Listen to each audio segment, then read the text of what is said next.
መንገዴን አቅናው መንገዴን አቅናው መንገዴን አንተ ታውቃለህ የልቤን አንተ ታውቃለህ የውስጤን አንተ ታውቃለህ የፊቴን።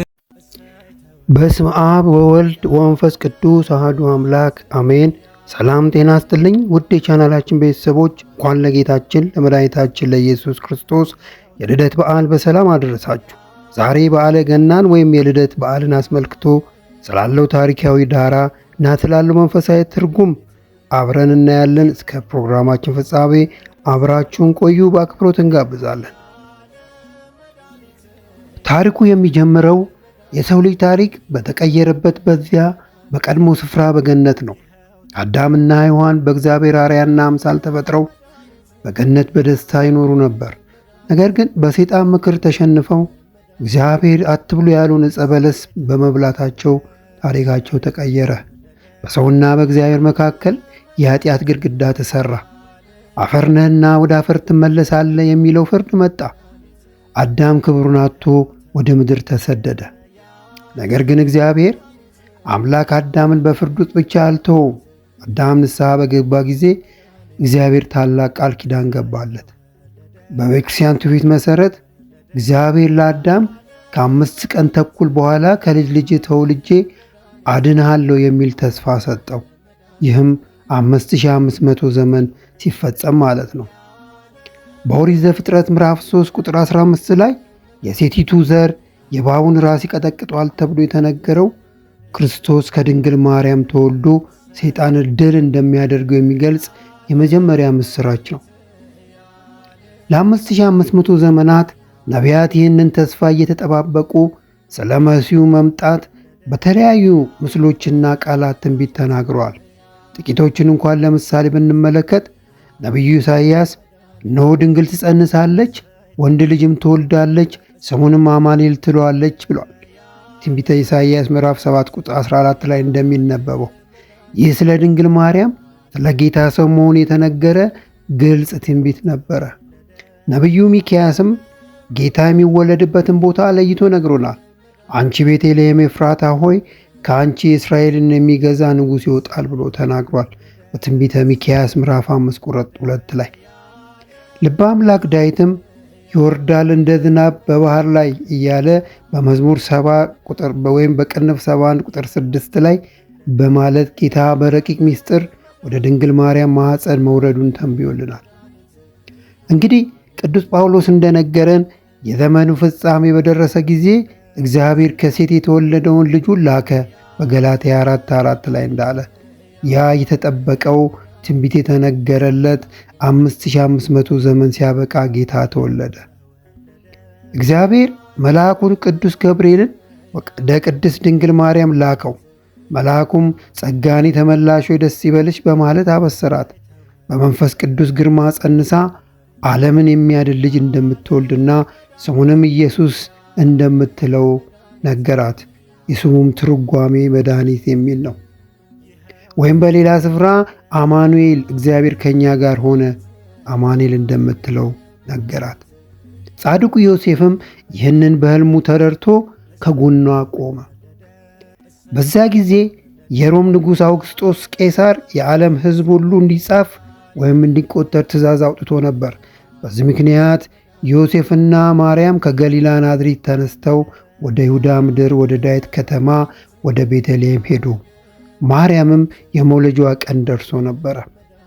ወደ ቤተልሔም በደረሱ ጊዜ እንግዶች ስለበዙ በእንግዳ ማረፊያ ቤት ስፍራ አጡ። በዚህ ምክንያት በከብቶች ማደሪያ በበረት ውስጥ እንዲያድሩ ተገደዱ። ጌታችን አምላካችን መድኃኒታችን ኢየሱስ ክርስቶስም በዚያ ተወለደ። በጨርቅም ጠቅልላ በግርግም ማለትም በከብቶች መመገቢያ አስተኛችው። በዚያ ምድር መንጋቸውን ሲጠብቁ የነበሩ እረኞችም ነበሩ። እግዚአብሔር መልአክ ተገለጠላቸውና እንዲህ አላቸው፣ ዛሬ በዳዊት ከተማ መድኃኒት እርሱ ክርስቶስ ጌታ ተወልዶላችኋልና አትፍሩ አላቸው። ብዙ መላእክትም ታዩና ክብር ለእግዚአብሔር በአርያም ይሁን በምድርም ሰላም ይሁን እያሉ እግዚአብሔርን አመሰገኑ። እረኞችና መላእክት በአንድ ላይ ዘመሩ።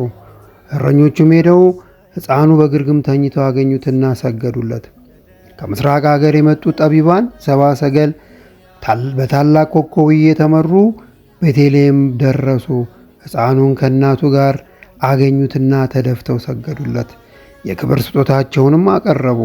ወርቅ ለንግሥናው፣ ዕጣን ለከርቤ፣ ዕጣን ለክህነቱ፣ ከርቤ ደግሞ ለሕማሙ ወይም ለሞቱ አቀረቡለት። ይህ የጌታችን የመድኃኒታችን የክርስቶስ ልደት ለሰው ልጆች ለእኛ ክርስቲያኖች ሁሉ የተሰጠ ታላቅ ስጦታና የምሥራች ነው። የልደቱ ትሩፋት መንፈሳዊ፣ ሥጋዊ፣ ዘላለማዊ በረከቶቹን ያቀፈ ናቸው። ጥቂቶቹን እንኳን ብንመለከት ከእግዚአብሔር ጋር መታረቅን ሰጥቶናል። በአዳም ስህተት ምክንያት በሰውና በእግዚአብሔር መካከል የነበረውን የጥል ግድግዳ ፈርሷል። ክርስቶስ ሰው ሆኖ በመወለዱ ሰውን ከፈጣሪ ጋር አስታርቋል። መላእክት ሰላም በምድር ብለው የዘመሩትም ይህን እውነተኛ ሰላም ለማብሰር ነው። ሁለተኛ፣ የክርስቶስ ልደት የጸጋ ልጅነትን እንድናገኝ አድርጎናል።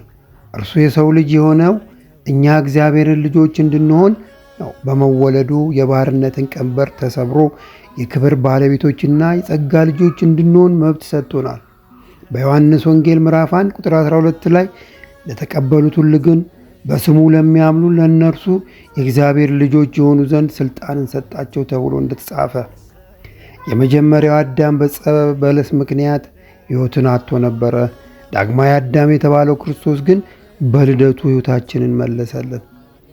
በቤተልሔም የተወለደው ሕፃን ክርስቶስ አዳም በገነት ሳለ የተገባለት ቃል ኪዳን ለመፈጸም የመጣ ታማኝ አምላክ ነበር። ሦስተኛ፣ የልደቱ ትሩፋት የጠፋውን ክብራችንን መመለስ ነበረ።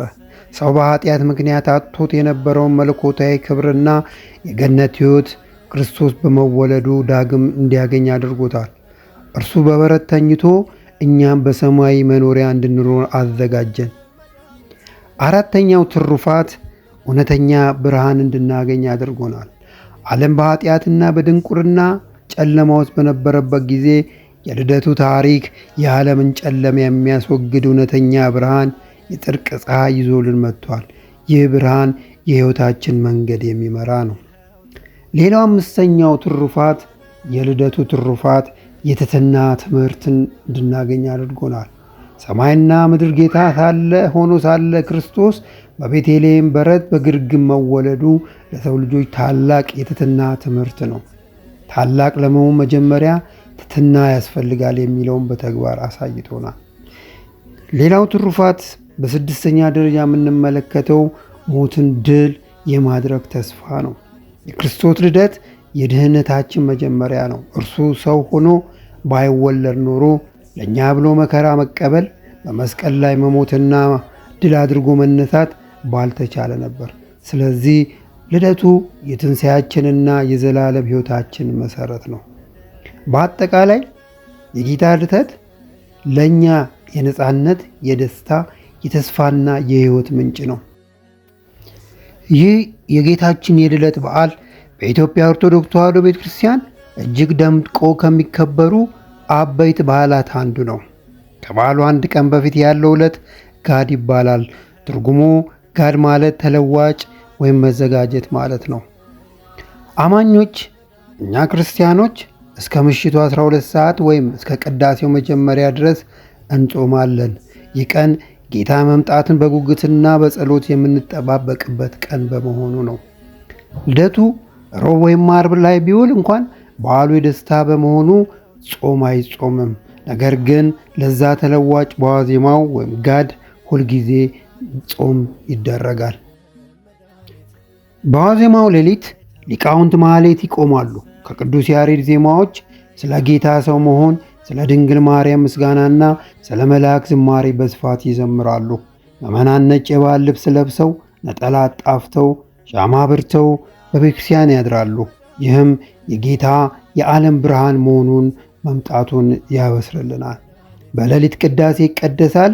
ቅዳሴው እንደተጠናቀቀ ምዕመናን እንኳን ለብርሃነ ልደቱ አደረሳችሁ በመባባል ሰላምታ ይሰጣጣሉ፣ ወደ የቤታቸው ይሄዳሉ። በዕለቱ ሌላው ክስተት የገና ጨዋታ ነው። በበዓሉ ዕለት የሚጫወቱት የገና ጨዋታ ጥልቅ መንፈሳዊ ትርጉም አለው። እረኞች ጌታ መወለዱን በሰሙ ጊዜ በደስታ ዱላ ይዘው እየዘለሉና እየተጫወቱ ወደ በሬት መሄዳቸውን ለማስታወስ የዛ ምሳሌ ነው። በእኛ በገና ጨዋታ አይቆጡም ጌታ ይባላል። ይህ ትውፊታዊ አባባል በበዓሉ ቀን ሰላምና ደስታ እንጂ ቂም እንደማይያዝ ለማጠየቅ ነው። በበዓሉም ዕለት ትልቅ ዳቦ ድፎ ይደፋል። የጌታ በቤተልሔም መወለዱን ለማስታወስ ነው። ቤተልሔም ማለት ቁራሽ ዳቦ ያንን ለማጠየቅ ነው። በአጠቃላይ በዓሉ የተጣሉ የሚታረቁበት፣ ዘመድ የሚጠያየቅበት፣ ድሆች የሚታሰቡበት ቀን ነው። የጌታ ልደት በዓል ሲከበር ዋናው መልእክቱ ሰላም በምድር ለሰው ልጆች በጎ ፈቃድ የሚለው ነው። የተቸገሩትን በመርዳት የታመሙትን በመጠየቅና ፍቅርን በውስጥ በመስጠት በዓሉን እናሳልፍ ይገባል። ውድ ቤተሰቦች በዓሉ የሰላም የፍቅርና የጤና እንዲሆንላችሁ እንመኛለን። ቪዲዮውን ስለተመለከታችሁ ከልብ እናመሰግናለን። ይህን ቪዲዮ ከተመቻችሁ ከወደዳችሁት ላይክ ማድረግን እንዳትረሱ። ለሌሎች እንዲደርስ ሼር በማድረግ አጋሩት። ለቻናላችን አዲስ ከሆናችሁ ደግሞ ሰብስክራይብ በማድረግ ቤተሰብ ይሁኑ። የደውል ምልክቷንም ይጫኑ። በኮሜንት መስጫው ላይ የዘንድሮ የገና በዓል እንዴት ልታሳልፉ እንዳሰባችሁ አስተያየት እንድሰጡን እንፈልጋለን። በተረፈ ለዛሬ አበቃን። የእግዚአብሔር ቸርነት፣ የእመቤታችን አማላጅነት፣ የቅዱሳን ሁሉ ተራዳይነት አይለይን። ወስብሐት ለእግዚአብሔር። ይኸው ተወለደ የዓለም መድኃኒት፣ የዓለም መድኃኒት፣ የዓለም መድኃኒት፣ እሰይ ተወለደ።